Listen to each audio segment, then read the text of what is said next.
Alors, bienvenue tout le monde. Ça nous fait plaisir de participer à la semaine de prévention du suicide. Cette conférence, d'ailleurs, s'inscrit par son titre dans cette semaine-là. Et aussi, il faut noter que le mois de février, c'est le mois du cœur et de la psychologie, alors tel que proposé par la Société canadienne de psychologie. Alors, je suis Lucie Martin, psychologue clinicienne en oncologie, mais j'ai travaillé quand même plusieurs années en santé mentale. Je suis Lynne Saint-Amour, aussi psychologue clinicienne en oncologie depuis maintenant une 13 ans. Alors, ce sera une présentation à deux voix, mais une direction. Mieux reconnaître la détresse pour en réduire les effets.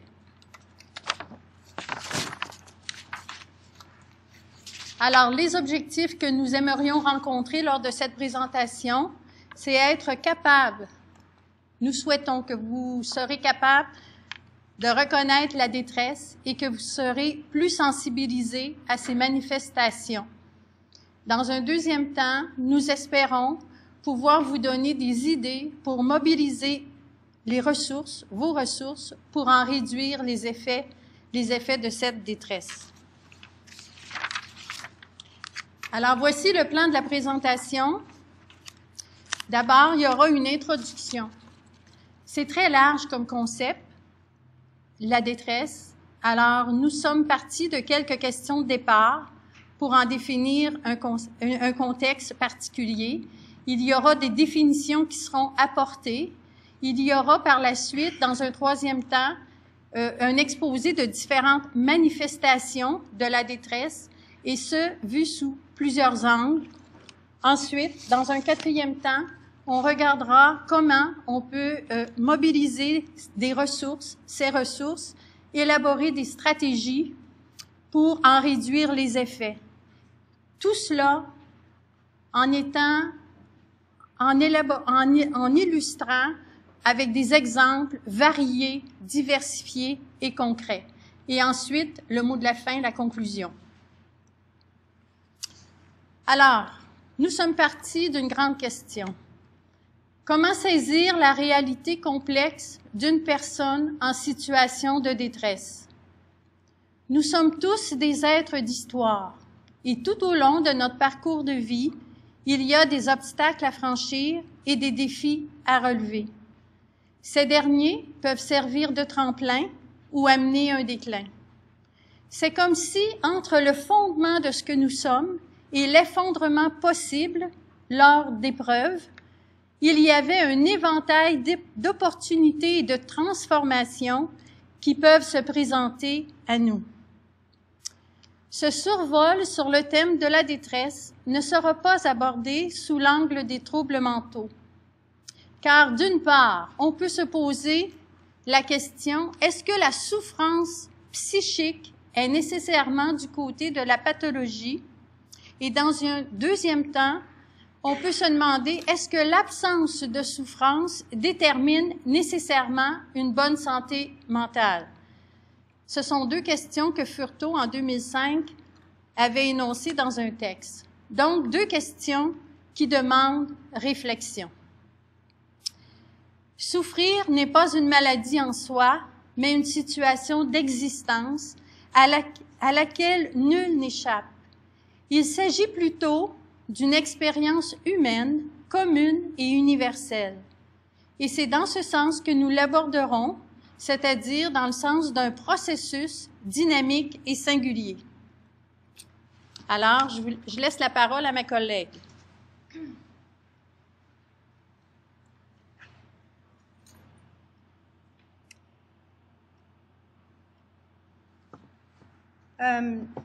Est-ce que lorsqu'on souffre, on est en détresse? On s'est posé la question. Alors, se posant la question, c'est toujours intéressant de pouvoir définir les termes qu'on utilise. Alors, on est allé vérifier au niveau de la définition ce que ça pouvait signifier souffrir et qu'est-ce que signifiait la détresse. Alors, du latin, souffrir, suffere, signifie supporter, endurer. C'est intéressant, hein? On entend souvent une expression qui dit « porter sa souffrance ». Alors, l'idée, c'est de tolérer une expérience qui est difficile. C'est le propre à l'humain. Et nous ne pourrions pas être en vie en tant qu'humains et être dissociés de cette souffrance. La détresse, du latin districtia, signifie situation désespérée, situation malheureuse, embarras critique qui étreint le cœur, angoisse causée par un malheur imminent. Alors, on voit, et dixtricia, au niveau de l'étiologie, ça veut dire passage étroit, serré. Alors, on voit que là, on est dans quelque chose d'un peu plus pointu, un peu plus intense. Ça relève du désarroi, de l'angoisse. Moi, j'aime beaucoup l'expression qui dit un signal de détresse. Un signal de détresse, ça montre que la vie est en péril, en perdition. Alors, la détresse, c'est un SOS.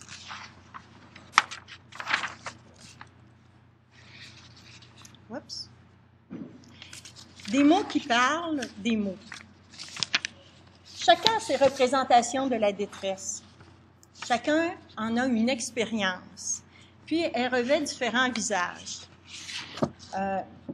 comme les expressions qui suivent. Et je trouve ça intéressant, toutes ces expressions-là, parce que chacun, nous avons une expérience et une couleur de cette détresse.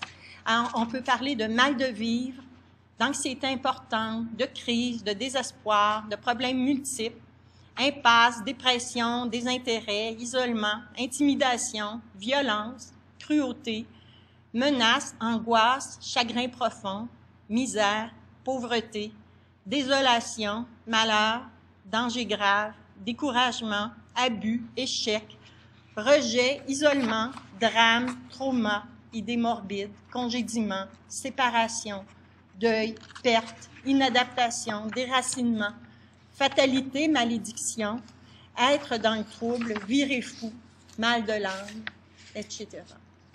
Alors, on voit l'ampleur de cette réalité. Mais qu'est-ce qui conduit à la détresse? Tout événement ou état qui vient bouleverser l'équilibre établi dans nos sphères de vie. Nos sphères de vie étant le travail, la santé, la famille.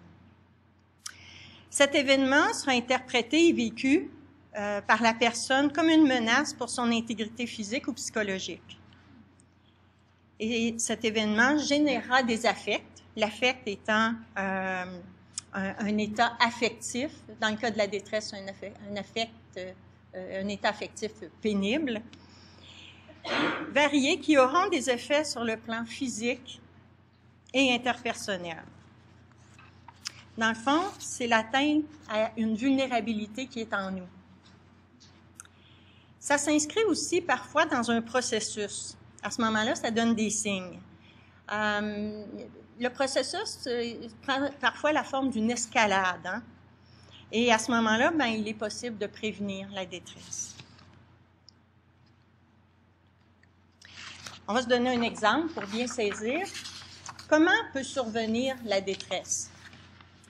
Alors, comme nous sommes en oncologie, notre premier exemple est en lien avec cette problématique. Une jeune femme de 25 ans ressent une légère douleur au sein gauche et remarque une petite bosse. Le médecin la rassure en lui signifiant que c'est sûrement un kyste. Par précaution, il lui prescrit certains examens. Jusque-là, elle se sent bien et comme elle est en forme, elle ne craint pas vraiment la maladie. Mais lorsqu'il la revoit, le diagnostic confirme un cancer du sein. À partir de ce moment précis, c'est l'état de choc. Il lui semble que son sein est très douloureux et que la bosse est expansive. Sa pression monte, son visage rougit, elle se sent faible et n'arrive plus à se raisonner. Elle devient très angoissée, la détresse s'installe. Alors, si vous remarquez que pour une condition physique non modifiée, avant et après le diagnostic, hein, ça n'a pas vraiment changé, on a un état émotionnel tout à fait différent. Avant, on a un état émotionnel stable, en équilibre, l'humeur est comme normale. Puis après le diagnostic, c'est la crise. Le corps entier réagit. Qu'est-ce qui s'est passé? Il y a eu une prise de conscience. Une prise de conscience de sa situation et une anticipation de ce qui allait arriver. Et ce phénomène est le propre de l'humain. Cette capacité de symboliser et de se projeter dans le temps, dans l'avenir. On ne retrouve pas ça chez les animaux. Alors, ça illustre le processus, comment peut s'installer la détresse. Comme on le constate, la détresse fait rupture avec un équilibre antérieur. La personne, se sentant menacée, pourrait éprouver la peur de perdre quelque chose d'important pour elle, d'être envahie, de s'effondrer, d'être morcelée, de devenir folle. La menace, ça peut être réelle ou imaginaire. Par exemple, un enfant qui va s'imaginer être responsable de la maladie de sa mère. Il peut y vivre une détresse associée à ce qui se représente. Je voudrais simplement rajouter que dans notre société, on utilise une expression aussi qui fait bien état de la détresse en lien avec la maladie, hein, qui démontre l'idée de rupture. On dit « tomber malade ». Alors, la notion de chute correspond à la notion de rupture.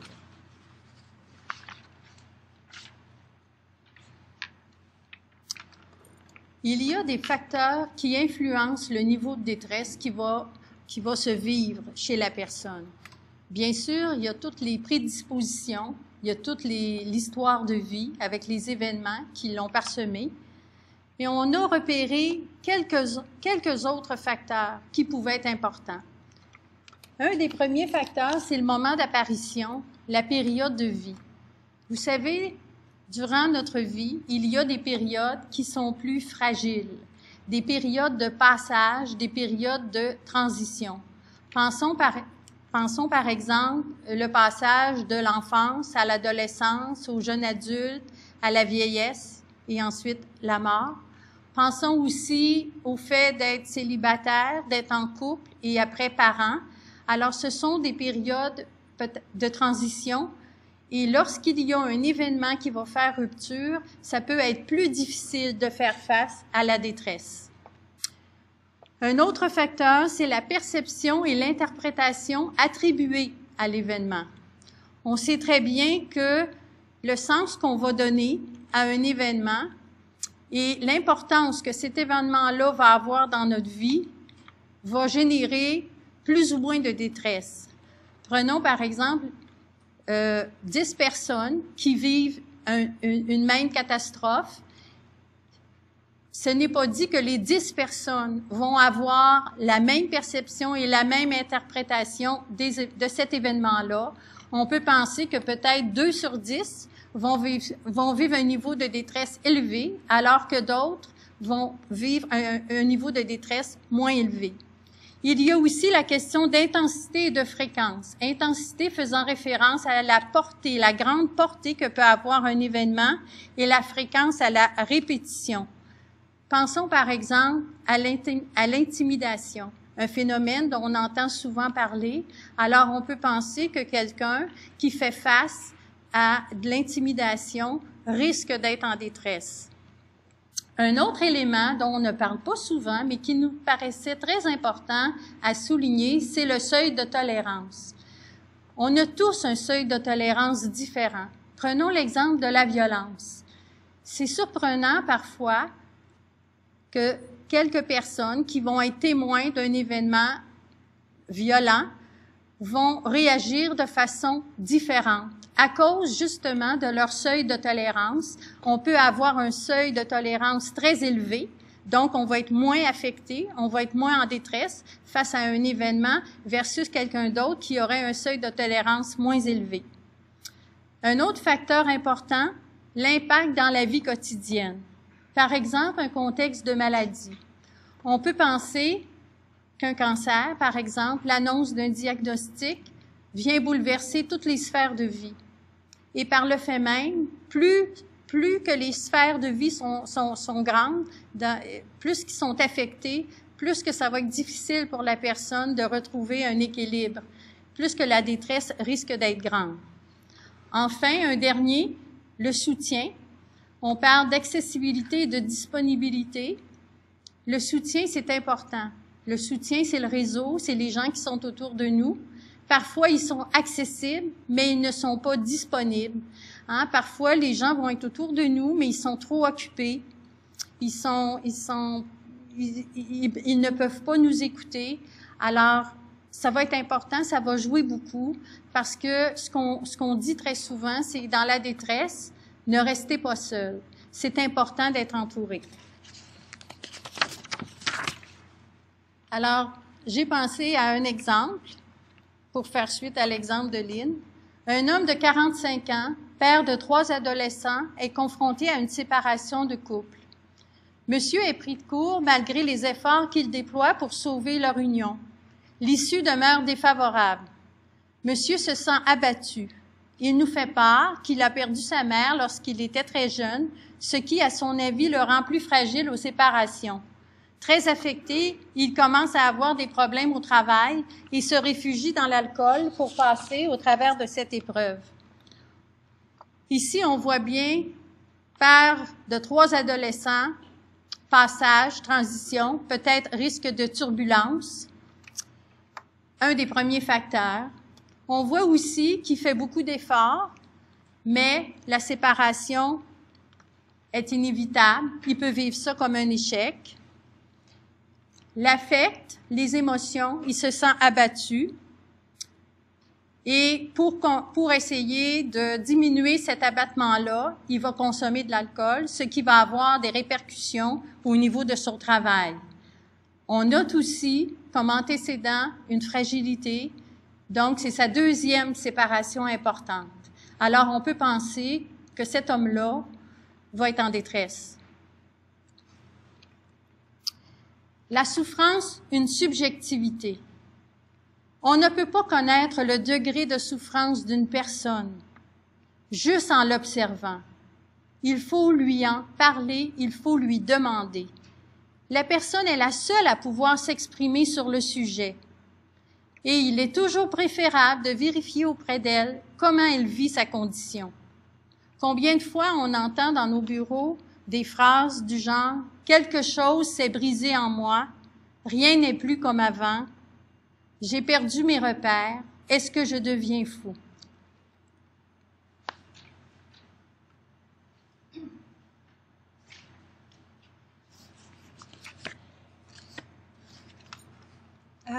On va aborder maintenant les sources de la souffrance. On trouvait intéressant de regarder un petit peu comment tout ça prend forme et les différents types de souffrance.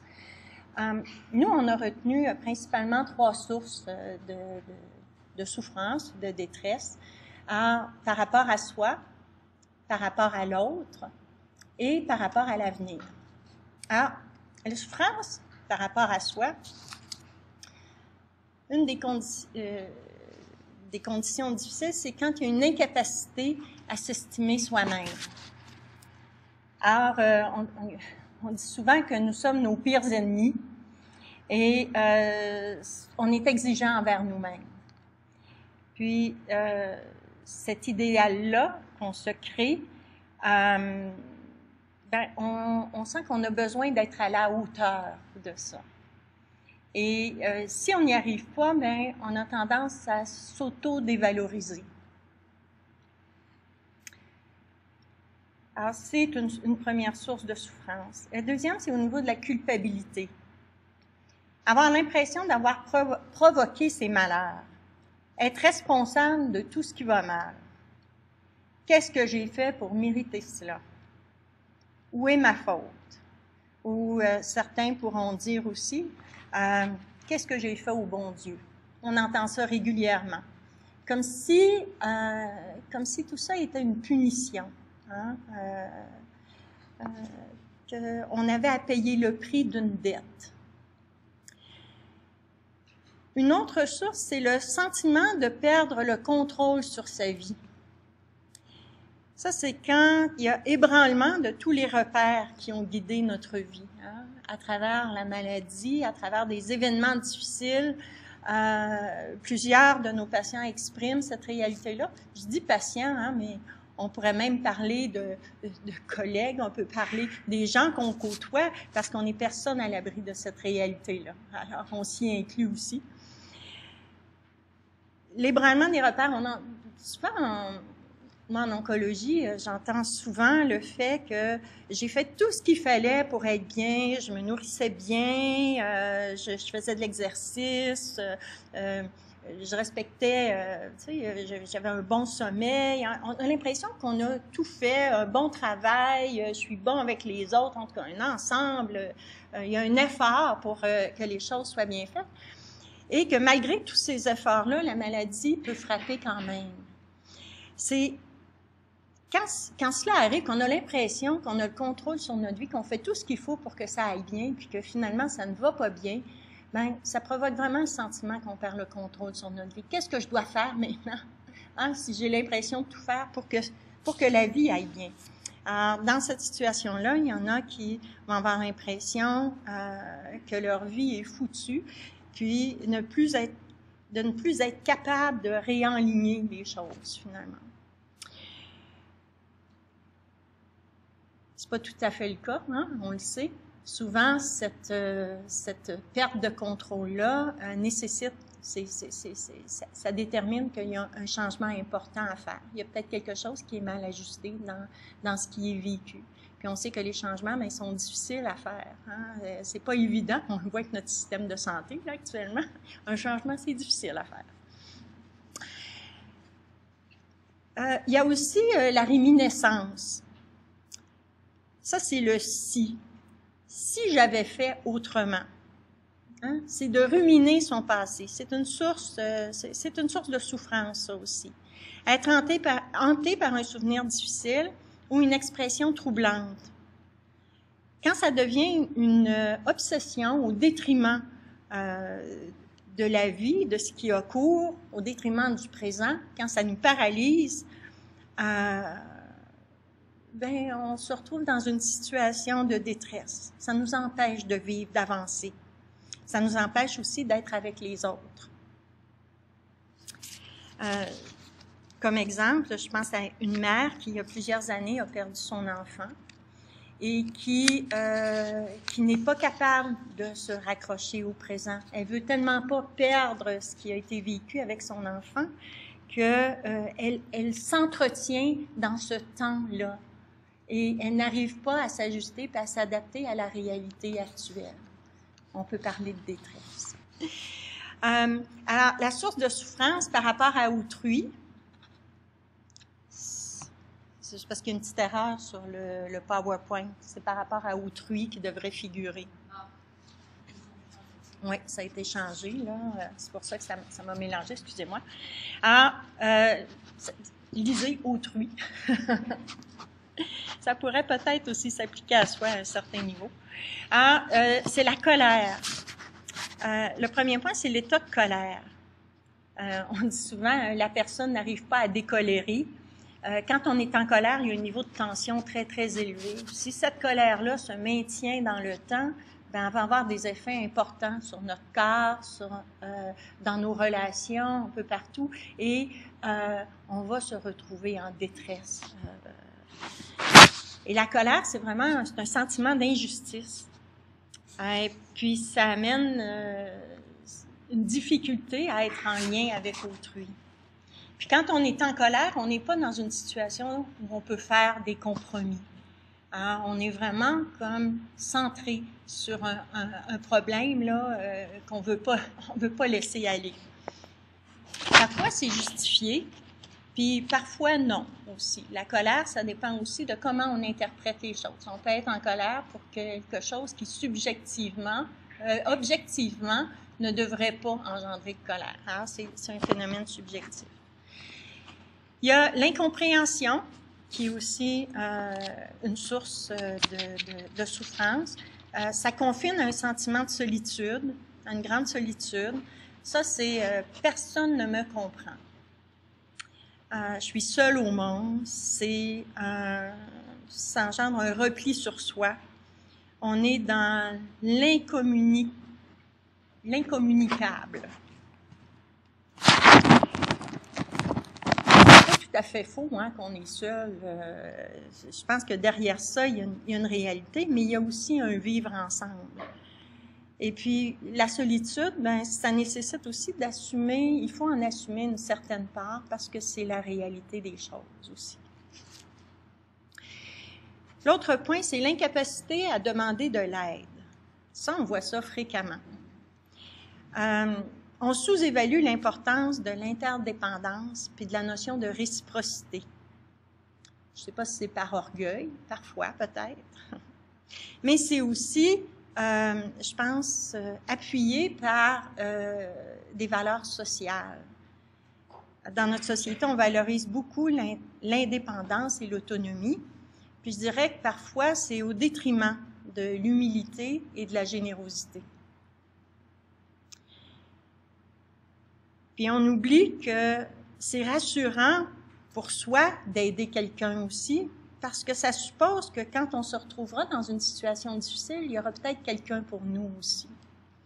Et récemment, je lisais des études qui disaient qui démontraient que l'altruisme, ça rendait heureux.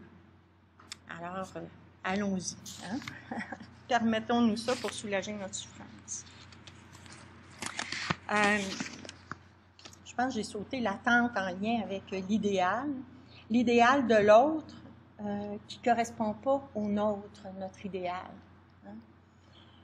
Des fois, on est aux prises avec ça. Sentir l'obligation de faire ce que l'autre attend de nous, mais pas en éprouver le désir ou bien pas être harmonisé hein, dans nos valeurs avec ce que l'autre désire. Avec ce qu'on désire personnellement. Ça aussi, ça génère de la souffrance. L'autre pouvant être des collègues, l'autre pouvant être des figures parentales, hein, qui ont des exigences, qui ont une visée pour nous, puis on porte ça en soi aussi. L'autre pouvant être une instance, une autorité. Alors, des fois, on est comme dans un conflit de valeurs par rapport à l'autre. Et ça peut générer des souffrances aussi. Un exemple très concret, on pourrait dire un père qui désire que son fils soit médecin, comme plusieurs le souhaitent, mais le fils qui, lui, son rêve est de devenir pilote d'avion. Alors, s'il n'y a pas un lâcher-prise, il y a conflit qui s'installe, puis ça peut conduire jusqu'à une détresse, quand on ne permet pas à l'autre d'aller dans le sens de ce qu'il est, de ce qu'il porte.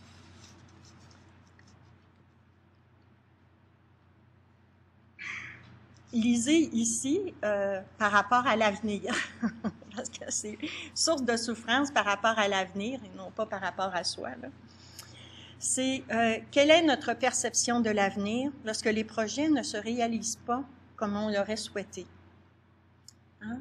Lorsque les rêves sont brisés, que les projets sont avortés, c'est source de souffrance.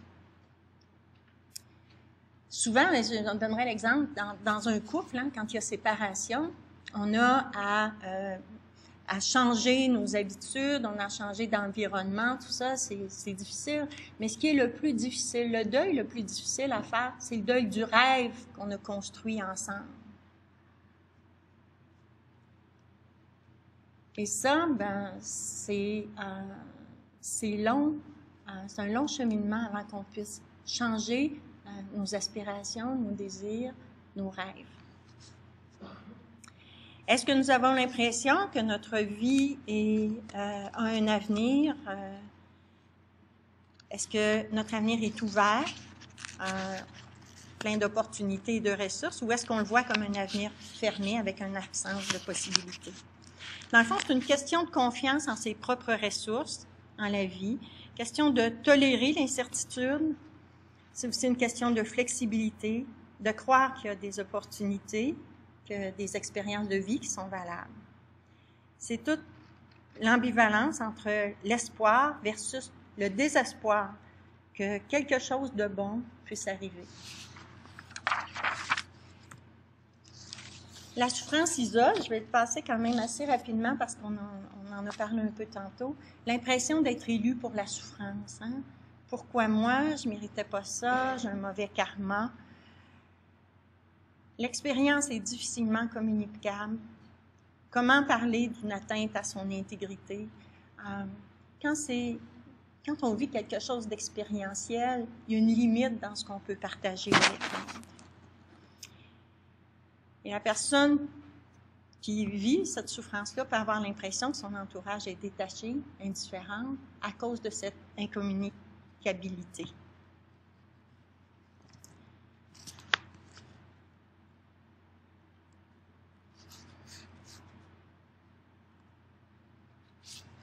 Les voies d'expression de la souffrance. Alors, la souffrance, elle s'exprime à travers le corps. J'aime bien la phrase de Claire Morin, c'est sur notre visage que la souffrance se donne à voir. Hein? Quand on voit quelqu'un, on a les yeux pétillants, là, tout ça, on a des indices que cette personne-là, j'ai quelqu'un devant moi qui me semble bien, il est déjà bien souriant, bien heureux. C'est comme, mais quand il y a de la souffrance, on les voit, hein? Les traits sont tirés, le regard est un peu hagard, abattu, le corps parle. On le voit dans la posture, dans les réactions physiologiques, on rougit, on sue. On le voit aussi dans parfois, ça prend aussi la forme de symptômes dans notre corps. Tout ça, ce sont des indices, des lieux d'expression de la souffrance. On dit que ce qui ne s'exprime pas s'imprime. Alors, la souffrance s'inscrit dans le corps, c'est tout le phénomène de la psychosomatique. Le maillon faible de notre organisme en prend un coup. Pour certains, ce sera le cœur, l'estomac, le dos. D'ailleurs, c'est souvent associé à des expressions comme « ça me brise le cœur »,« je le digère pas »,« j'en ai plein le dos ». L'expression de la souffrance passe aussi par le récit, des mots pour dire, pour raconter. Mais ce n'est pas suffisant, le récit. Il faut que ce soit une parole vraie, parce qu'on peut discourir d'une façon répétitive sans jamais dire quelque chose de profond aussi. Il y a aussi toute l'attitude et les comportements. Là, je pense que c'est tous les comportements qui sont observables. Hein? Crier, pleurer, s'opposer, s'irriter, s'effondrer, tout ce qui est observable. Alors, vous voyez que la souffrance, la détresse, elle parle fort, finalement. La question du sens. Pourquoi moi? Pourquoi l'être que j'aime? La souffrance prend place dans l'histoire de la personne. Puis la personne, elle est la seule à pouvoir trouver un sens à ce qu'elle vit, à partir de sa propre histoire. Puis il arrive que dans l'accompagnement, la personne peut aussi découvrir que la souffrance lui apprend quelque chose sur elle-même. Certains disent que la souffrance a aussi un effet modificateur et force la personne à essayer de la faire disparaître. Je vous donne un exemple. Quand on vit un état dépressif important, l'état dépressif, moi je dis à mes patients, c'est sain que vous soyez dans cet état-là, que vous viviez ça, parce que c'est souffrant un état dépressif. Puis ça nous contraint, hein, c'est difficile à tolérer, donc on fait un effort pour essayer de s'en départir. Et pour pouvoir s'en départir, ça nécessite de faire un changement. Alors, la souffrance, à travers cette réalité-là, prend un sens. Elle signifie le déséquilibre, un déséquilibre qui exprime soit le fait qu'on a dépassé nos limites, ou soit le fait qu'on fait l'abnégation des besoins qui sont essentiels pour nous.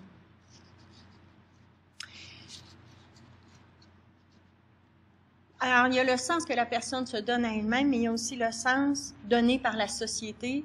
Et je trouve important de le rappeler que ce qui blesse aussi, ce qui peut générer de la souffrance puis de la détresse, ce sont aussi les préjugés. Et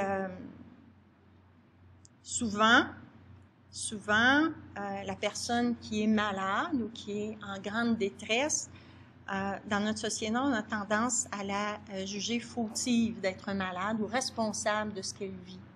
Je pense que c'est important qu'on arrive à nuancer cette façon de voir. Alors, essayons de trouver un sens qui soulage. Alors, une des façons de trouver un sens qui soulage, c'est de mobiliser ses ressources. Mobiliser ses ressources que l'on a résumé par prendre un rendez-vous avec soi-même. Vous savez, dans la vie, on prend de multiples rendez-vous avec le médecin, avec les collègues, avec les enfants, mais avec soi-même. Qu'est-ce que ça peut vouloir dire? Ça peut vouloir dire, ce que beaucoup d'entre vous savez déjà, se donner des conditions nécessaires pour favoriser une bonne hygiène de vie. Quand ça va pas, c'est très important d'aller au minimum. Et le minimum, c'est l'hygiène de vie. Donc, c'est essayer de régulariser ce qu'on entend par les habitudes de vie, le sommeil, l'alimentation, l'alternance entre repos et activité. Si on n'a pas beaucoup d'énergie, au moins si on la place dans cette régularité-là, déjà, on va améliorer notre situation. Ça peut être aussi diversifier ses sources de satisfaction et de plaisir. C'est quand même surprenant que peu de gens savent qu'est-ce qui leur fait plaisir.